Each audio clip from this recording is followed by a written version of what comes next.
se rattacher à quelque chose. Et les Algériens souffrent du syndrome je vais pas généraliser, je vais dire certains Algériens souffrent du syndrome des Noirs américains.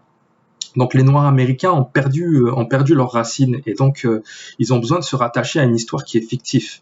Donc vous allez voir beaucoup de Noirs américains qui se disent descendants des Moors, qui pensent que les civilisations Moors, qui sont en fait des civilisations marocaines, les Almoravides, Almohades, les Marinides, toutes ces civilisations qui sont aujourd'hui que l'on regroupe autour du terme Moor, mort, sont en fait noirs, des Noirs de l'Afrique subsaharienne. Donc ça, c'est ce que les Noirs américains pensent.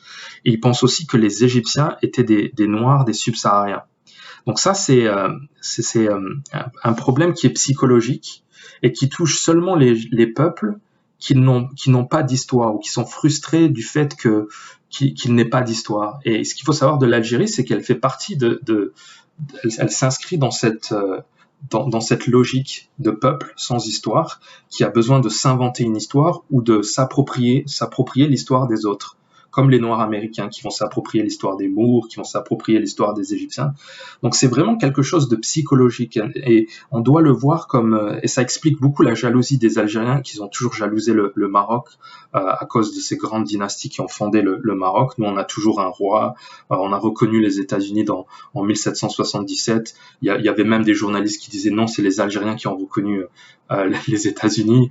Il y en a même un autre qui a dit que tous les rois des dynasties marocaines étaient en fait des Algériens. En fait, c'est complètement fou. C'est incroyable. Je pense que un psychologue qui ferait une thèse sur l'Algérie, je pense que ça lui prendrait un siècle juste pour analyser tout ça. Et c'est vraiment